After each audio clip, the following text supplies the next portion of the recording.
I am here not only as the Executive Director of Family Planning Association of Nepal, I am also proud to be here as a NORAD Fellow to show you the contribution of NORAD, how NORAD has enhanced the capacity of the people in third world countries to deal with all these sexual and reproductive health rights and some other development issues.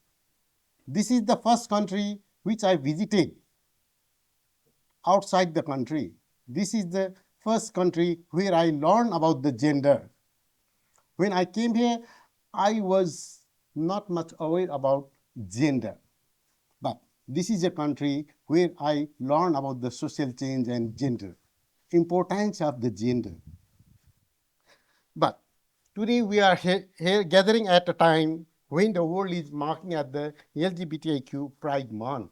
So I am here to talk about the rights of the third gender and LGBTQ person in Nepal from invisibility to recognition.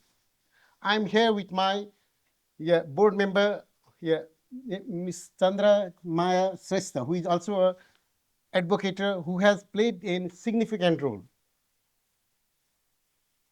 in making the laws. That's why she is here. As the previous speaker, my Director General has presented about the Latin America and some other countries, how the movement of gender diversity and sexual minority have moved. Then I will be talking specifically about the Nepal, mainly focusing on 4 points. Next slide, please. Mainly historical context and journey of recognition gender diversity in Nepal, legal and constitutional progress, and current recognition, what is happening currently. And still there are so many challenges, still there are so many gaps. I will be a little bit talking about the gaps also. Then I will try to talk about the lesson learned, whether it could be relevant for other contexts or it might not be relevant. But I will be discussing about this. Next, please.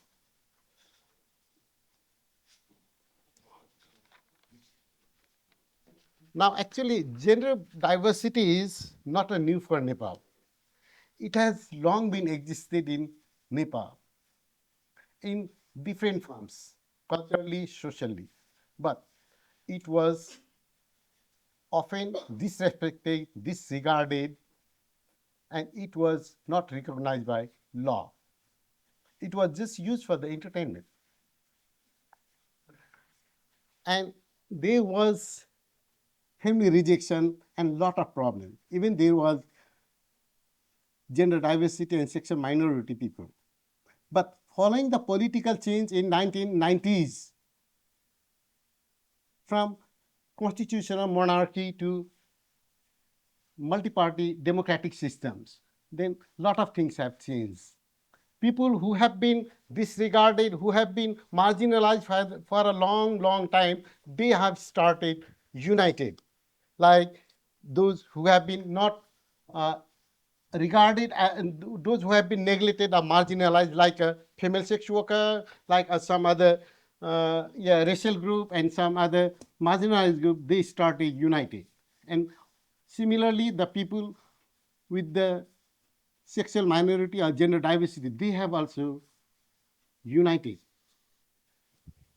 Like, they started rally, they started mass rally, and they started advocating, loving for their identity.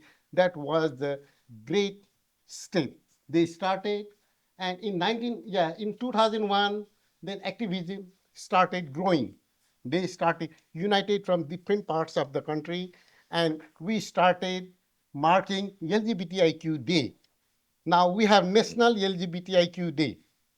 Every year we celebrate National LGBTIQ Day. And in 2008, there has been a political breakthrough. One of the guy from LGBTIQ community was nominated as parliamentary member. That has helped a lot to talk about their problems, their issue, and that's how it has helped a lot to advocate for the policy change, law change, whatever. at that time there was missing. He talked a lot about all these in the parliament. Next, please. Then actually in 2007, then Supreme Court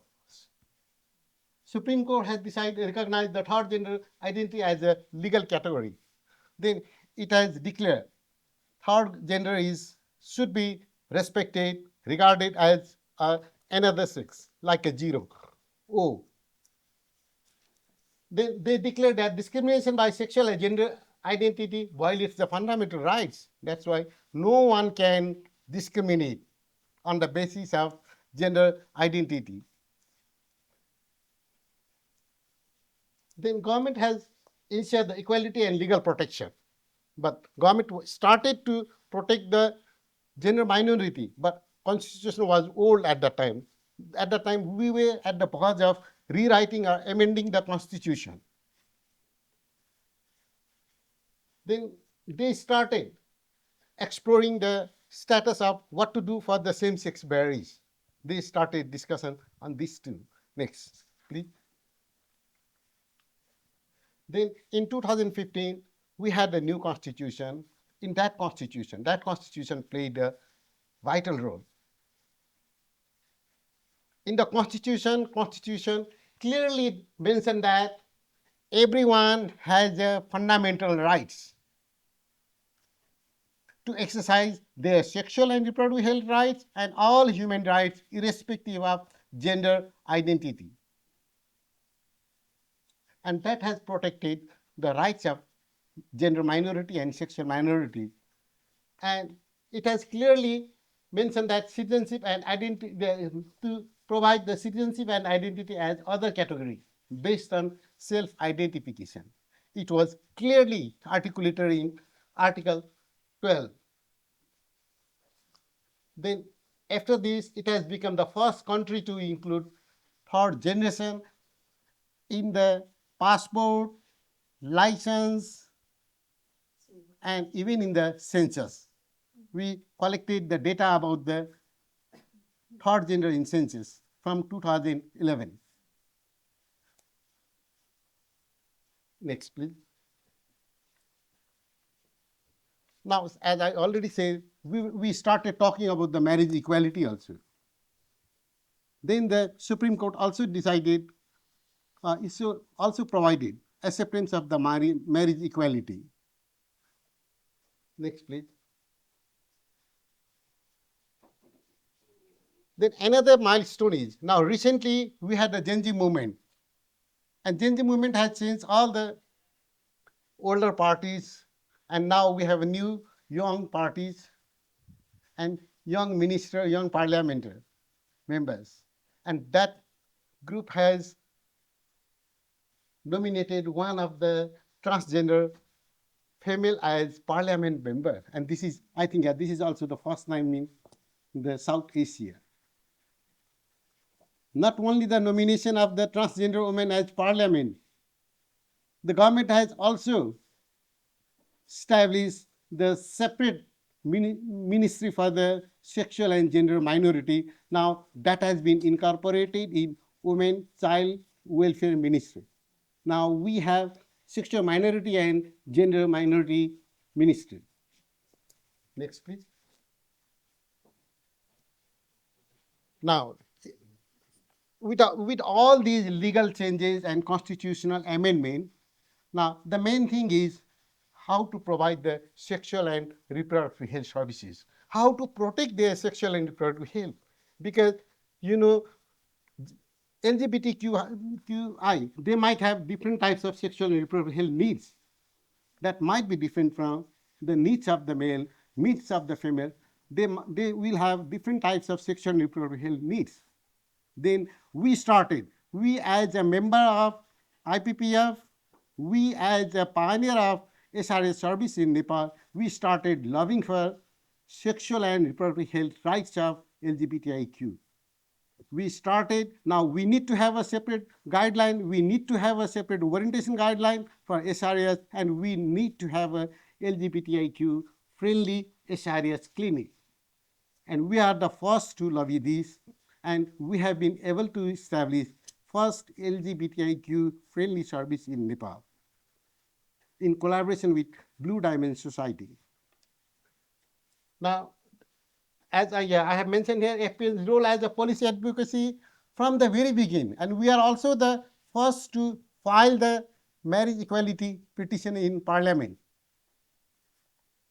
And then we are first to establish the Rainbow Clinic, from where we are providing psychosocial counseling,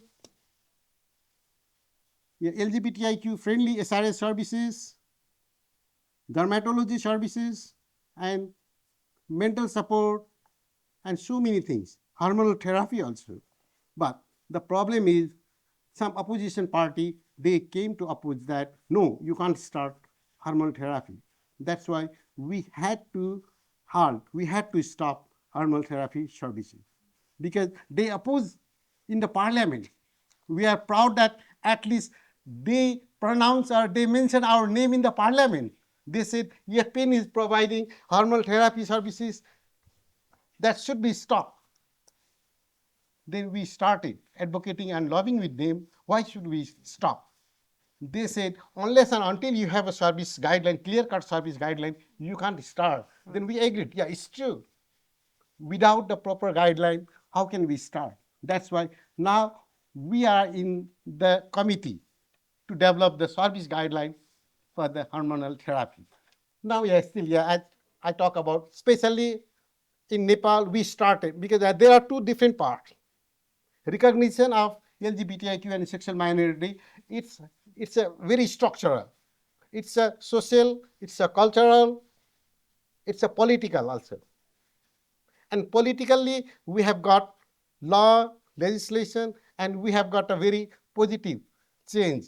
But socially, still there are social stigma. It's a very still difficult. It means that only the legal change can't bring social change. For social change, we still need to do a lot. We still need to work on public awareness. We still need to work for the education, so many things. Education, gender transformation, that's what we are now focusing on. That's what we are seeking to work with other organizations also. That's why we are partnering with the Blue Diamond Society, we are partnering with some other organization, and we are also partnering with the member association of MA to share our experience, to learn from them, how can we move ahead. The one most important thing is the evidence. We can do lobby in vacuum. Unless and until we have a proper data, we can lobby. That's why we are also working for the research and metric development. What is the exact situation? What is the exact need? And what is the exact problem of LGBTIQ? That's why we are also doing some survey research. Without the evidences, it could be very difficult. That's why my request to you all also, it's a very important to have evidence. Evidence can be small, but that can be very important. Evidence can be qualitative or quantitative, but it is very important.